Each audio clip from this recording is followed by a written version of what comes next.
Sem mais delongas, vamos à entrevista com ele, José Roberto Mendonça de Barros, que é economista da MB Associados, já foi secretário de Comércio Exterior, já foi secretário de Política Econômica na década de 90, quer dizer, alguém que entende muito do riscado, entende principalmente do agronegócio, mas também muito de economia em geral. A gente vai conseguir expandir esse foco para todos os setores da economia nessa entrevista.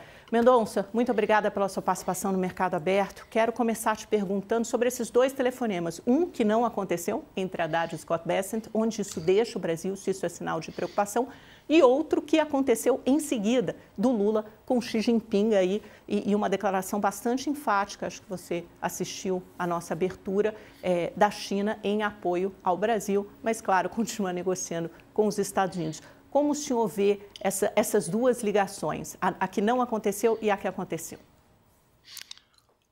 Bom dia, Amanda. É um prazer estar aqui falando com você. As duas são relevantes pelo que dizem, né? Mesmo quando não acontece. No caso dos Estados Unidos é uma pena, né? Faço minhas as palavras. É uma pena que não tenha acontecido esta ligação, porque havia realmente um encaminhamento e a possibilidade de uma retirada de alguns produtos agrícolas da pauta, particularmente o café e talvez as carnes, pelo seu impacto negativo no custo de vida americano, né? Custo de vida esse que será divulgado daqui a pouquinho, como você mencionou, né? E aí tudo indica que foi uma interferência política para esse cancelamento. Isso nos deixa numa situação, né, de que vai depender de passar um certo tempo e da pressão dos importadores americanos para eventualmente reabrir essa alternativa.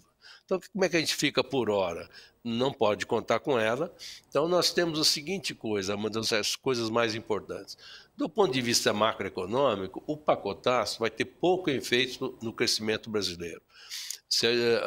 Existem estimativas que não deve ser 0,2% de perda do PIB diretamente, mas como nós vamos exportar mais para outros países, isso se reduz a 0,1%, que é a estimativa de um trabalho que saiu recentemente, muito bem feito, pelo CIDEPLAR da Universidade Federal de Minas Gerais. Então o efeito macro é muito pequeno, mas os setores abrangidos pelos 50% vão levar uma pancada de tontear, né? E esses setores a gente pode discutir um pouquinho com mais detalhe, mas inclui a rigor todos aqueles que não foram isentos das tarifas de 50%.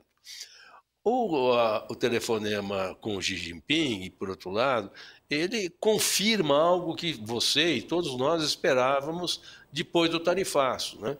O país tarifado ele tende a se encaminhar mais na direção da Ásia. E a China certamente vai buscar aproveitar essa oportunidade. E é isso que ele significa.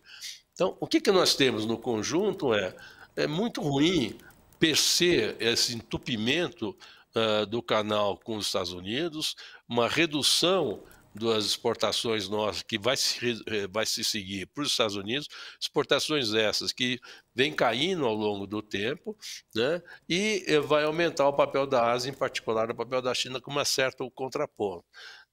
É o que provavelmente vai acontecer, não é o melhor? Claro que não. O Brasil continua tendo, no meu entender, o seu maior interesse em ser global trader, comercializar com todo mundo, ter contato com todo mundo, e é isso que sai um pouco arranhado até agora de todo esse episódio, Amanda. É muito interessante essa perspectiva que o senhor traz, que é exatamente o que eu ouvia de autoridades do governo brasileiro desde o início, assim, desde o início do tarifaço, quando ainda estava em 10%, a gente ainda estava na escala inferior, que naturalmente o que os Estados Unidos estão fazendo é jogando o Brasil e o resto do mundo um pouco no colo da China. A China vai aproveitar essa oportunidade, o senhor falou, a China vai aproveitar essa oportunidade. Em termos de dimensão de tempo, de escopo, como é que a gente pode ver essa história se desenrolar, se desdobrar nos próximos anos? Os Estados Unidos mais isolados, Trump consegue atingir seus objetivos desse reshoring, de trazer a manufatura, a indústria de volta para os Estados Unidos, aumentar as receitas com a participação de tarifas, ou ele só vai se isolar mais? Porque até agora parece que todos os países fizeram muito mais concessões aos americanos do que tiveram concessões do governo Trump, né? É verdade.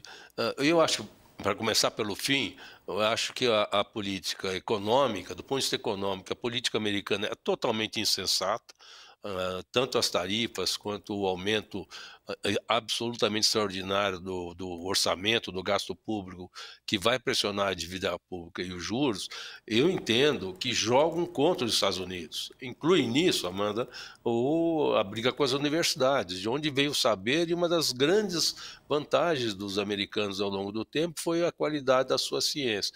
Esse conjunto pode ser útil no curto prazo para os objetivos políticos do presidente, mas a médio prazo vai tirar vantagem dos Estados Unidos. Então, ele vai se isolar inequivocamente, até porque a maior parte dos países, mesmo que fizeram concessões, passam a desconfiar muito grande, de forma muito intensa, desses acordos. E se ele mudar de ideia amanhã? Já mudou de ideia tantas vezes, por que não? Veja que a Índia tinha um acordo preliminar, que de repente, do nada, virou um tarifaço igual ao do Brasil. Então, essa instabilidade milita, tudo isso milita contra os Estados Unidos.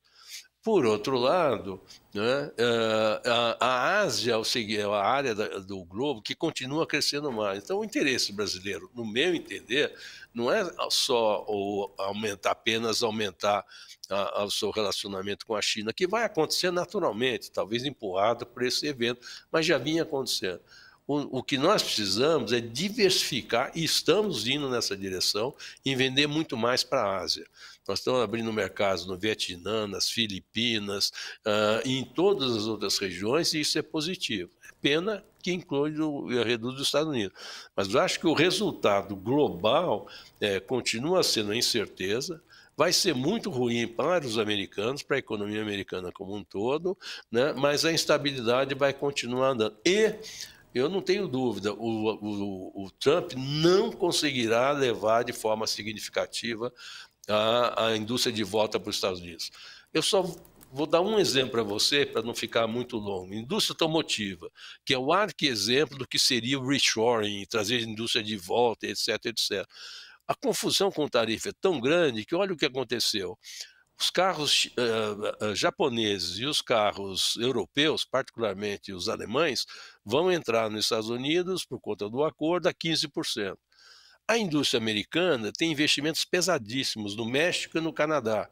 Então, e a indústria americana, quando trouxer os seus produtos desses dois países, vai pagar 25%. Ou seja, essa confusão toda, e a indústria americana, que é o exemplo do que se quer, acabou sendo prejudicada. Não vai dar certo. É uma distorção, ficou muito confuso. Esse negócio na indústria automobilística também me chamou muita atenção. Me chama a atenção como a GM, Stellantis, Ford ainda não conseguiram fazer pressão suficiente para mudar. Eu imagino que em algum momento elas consigam, porque é algo assim muito bizarro. Mendonça, já que nosso tempo é curto, para te perguntar, voltando ao Brasil, quando a gente fala em redirecionar, diversificar mercados, para que setores isso é mais fácil? Café, carne, cacau, eventualmente a gente consegue redirecionar para esses mercados da Ásia que o senhor citou, e para quais mercados é virtualmente impossível que isso aconteça? Olha, para os produtos agrícolas realmente é mais fácil. Primeiro que são mais homogêneos, tem especificidade, mas eles são mais homogêneos. O Brasil é um grande produtor e nós vamos provavelmente ver, caso a tarifa, por exemplo, de café não seja retirada, um certo tipo de triangulação. Por exemplo, existem conversas concretas de exportadores brasileiros com importadores europeus, que importam rotineiramente café do Brasil, deles eventualmente importarem quantidades maiores do Brasil, prepararem o café na Europa e reexportarem para os Estados Unidos. Então, há essa certa triangulação. Carne, mesma coisa, né? Se o Brasil não conseguir mais exportar carne para os Estados Unidos, alguém o fará, mas este alguém deixará de vender para terceiros mercados e nós venderemos. Então, há um rearranjo, essa coisa é mais simples. O que é complicado é tudo que é feito especificamente com características do mercado americano. Então, rochas ornamentais do Espírito Santo, toda essa parte de artefatos de madeira de Paraná e Santa Catarina, máquinas com especificações para a indústria americana. Todos esses setores estão com 50%, né, e é difícil você ter a substituição. Então, não se sabe, aí provavelmente vai ter mesmo alguma coisa que possa fazer. E, finalmente, o que dá para o governo fazer, está demorando, mas dá para fazer, é que para pequenos exportadores é possível dar suporte. Por exemplo, o pessoal do mel lá do Piauí pode ser objeto disso, pescado, que não é um volume grande que se exporta para os Estados Unidos. Então, é esse conjunto que está. Tem muita coisa que a gente pode fazer. Passado o prejuízo e os problemas de curto prazo, eu acho que tende a acomodar, mas ressalvo aquilo: quem levou 50% e não tem forma de redirecionar a curto prazo, tem realmente uma perda e que vai ser significativa. Última observação: muito na área de máquinas, dessas perdas estão em multinacionais americanas, não estão em pequenas e médias empresas brasileiras. É muito estranho mesmo o que está acontecendo, mas vamos dizer assim, no agregado não são grandes perdas, muita coisa é acomodável, mas vai ficar uma perda localizada em setores, regiões que não conseguem fazer essa diversificação. E somando tudo, o episódio é lamentável. Mendonça, do que depende, por exemplo, a possibilidade ainda de exceção para café, carne ou cacau dos Estados Unidos? A gente estava conversando antes de entrar no ar, o senhor fez menções à inflação americana, que pode começar a sentir o impacto do tarifaço, e a pressão interna, quer dizer, a gente tem um canal público obstruído, mas o canal privado ainda pode funcionar, na sua visão? Eu acredito que sim, porque é assim que funciona muito a política nos Estados Unidos, né? Onde até o lobby é legalizado, né? E isso poderá acontecer, porque pensa do lado do importador. O americano gosta de café, são grandes empresas, seja importadoras, cafeterias, etc., ligados a café, né? Então é um negócio grande e que vai ser francamente afetado. Pode-se dar uma rearrumada? Pode, mas sempre é pior do que a solução atual. Então, esse pessoal, como aquela empresa distribuidora que já entrou na justiça contra o tarifaço americano, eles vão continuar trabalhando com isso. E eu acho que eu também escutei o que você mencionou, eles estavam quase conseguindo quando uma interferência política acabou aparecendo no caminho. Então isso pode voltar, especialmente se tiver mesmo que repassar, e eu acho que vai ter. Os americanos vão perceber nos próximos 2, 3 meses uma pressão maior na inflação, que não é só café, mas muito vem desses produtos visíveis. Então eu acho que pode acontecer, não é causa perdida, mas ficou mais difícil, né? Somos obrigados a reconhecer, né, Amanda?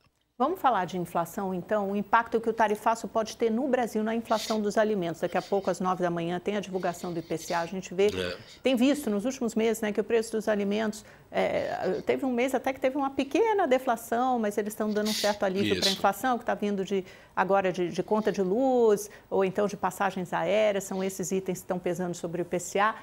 Isso, o que vai acontecer? A gente pode ver os preços de produtos agrícolas e quais deles diminuir nos próximos meses e trazer um alívio para a inflação? Bom, em parte eles já estão diminuindo por conta da boa safra, que é o efeito, a safra que foi colhida a partir do início do ano foi muito boa. Então tem esse efeito direto e indireto, né? Cai o preço do milho, vai cair o preço das carnes, né? Isso já está aparecendo nos índices, mas pode ter uma ajuda adicional. O mais fácil da gente olhar, mas é um setor pequeno, são as frutas, né? A fruta é perecível, o que não puder ser vendido não vai deixar no pé, porque isso gera, tem que tirar de lá, porque senão gera praga, né? E provavelmente vai ser lançado no mercado interno. Então pode ter alguma coisa, mas eu não acho que seja nada muito extraordinário. O café já caiu de preço recentemente, porque a safra está em pleno andamento, pode cair alguma coisa a mais, mas eu acho menos provável. Não só porque ele tem mais alternativas, como no plano global existe uma escassez de café por conta das quebras, especialmente no Vietnã. Então não tem muito mais. Então, mas pode ajudar um pouquinho na margem, mas não vai ser nada emocionante, não, vai ser uma coisa relativamente tranquila. Então é a inflação, o que sim está ajudando no meio desse conjunto todo a esse enfraquecimento da inflação é a valorização do real, né? ter passado para baixo dos 5,50, e isso também é filho direto dessas aventurosas políticas econômicas americanas, né, que estão levando uma desvalorização sem precedentes do dólar no mundo inteiro, mas também com relação ao real, e esse efeito de a gente ter saído em poucos meses de 5,70, 5,80 e vir para baixo de 5,50 tem ajudado claramente a inflação. E por isso mesmo que as projeções de inflação para o ano vêm se reduzindo no Boletim Focus. A nossa projeção para o ano é de 4,9, já foi maior do que isso, né? E se olhar 2 anos adiante é de uma calma, que deve resultar no início da queda de taxa de juros a partir do início de 2026. Mendonça, uma última pergunta muito rápida, que a gente tem menos de um minuto. O agro sempre foi um setor que apoiou muito o presidente Bolsonaro e claramente esse tarifaço foi provocado pelo filho do presidente Bolsonaro e as incursões dele junto à Casa Branca. Por que não há reclamação ou não há pressão desses empresários sobre a fonte, a origem desse tarifaço que é o bolsonarismo? Existe alguma reclamação que eu escuto privadamente. Realmente você tem razão que do ponto de vista público muito pouco, né, mas esse desconforto está aí colocado. Acho que talvez porque ainda tenha pessoas esperando para ver exatamente como vai ficar, ainda tem essa esperança de saída, mas é uma pergunta que talvez devesse ser feito mais à área política, né? Mas é surpreendente mesmo, você tem razão. A gente escuta muito pouca coisa vindo daí, e sendo que esse setor levou um tranco, né? Exatamente.